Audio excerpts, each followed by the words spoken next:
Hello, we are on day 21 of our 21 pictures from the Passover, and thank you for making it through all 21 days. I hope that this has been an encouragement to you and has been helpful to you.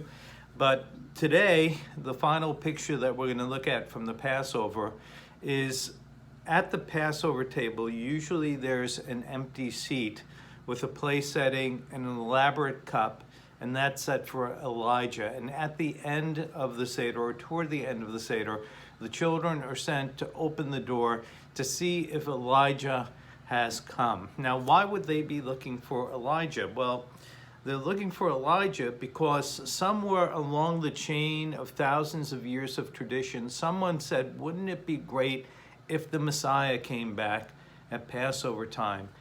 But they were reminded that in the Hebrew scriptures, it seems to say that Elijah would come before the coming of the Messiah. So they set a place for Elijah with the hope that Elijah will announce the coming of the Messiah. Why is this significant? It's significant because there's still a waiting. There is still an understanding that we are not who we are, that circumstances are not the way that they should be. The world is not the way that it should be. And there's that hope and that expectation, or at least there was at one point, that the Messiah would come. See, the story of Passover is not just about Passover, but is about our human condition. And we're reminded of this even through what we're going through right now. There is so much that we are not in control of. The world is not the way that it should be. We are not the people that we should be. There needs to be a change, and we can't seem to bring about that change on our own, either individually or in humanity. And so we wait and we hope for something to come and to bring about that change. The interesting thing is that Passover also gives us the cure. Think about this. Passover speaks about a God who knows and sees us and understands our need.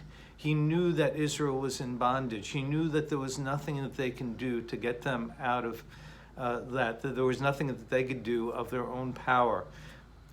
Passover also speaks about the God who is willing and able to do something about this.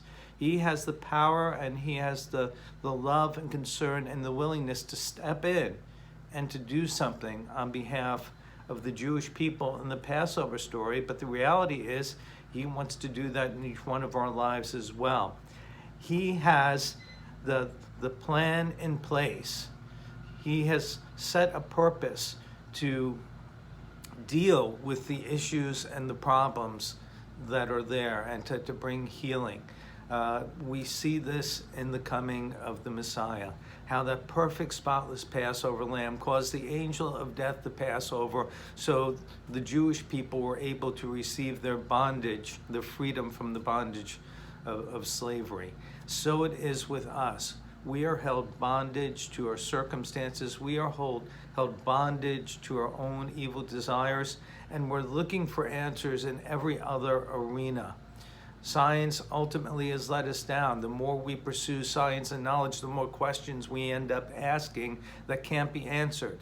Politics clearly doesn't have the answer. We're very and keenly aware of that, but we want to point out the problem on one side without seeing the problem on the other side. It doesn't matter what side you're coming from. Relationships don't have the answer. Relationships are incredibly important, especially what we're going through now. But relationships don't hold the answers. It's God stepping into our life because he knows us. He is able to do something about it. He has a plan in place to deal with it. And then he is just waiting for us to step in. We are like the end of the Passover. We are waiting for Elijah. We are waiting for someone who's going to bring that voice of reason and understanding and the answers to our problems. Well, God is waiting because he has already provided that answer in the person of the Messiah. What are you waiting for? Well, thank you for joining me on this quest, and I'm hopefully going to speak to you some more tomorrow on another topic.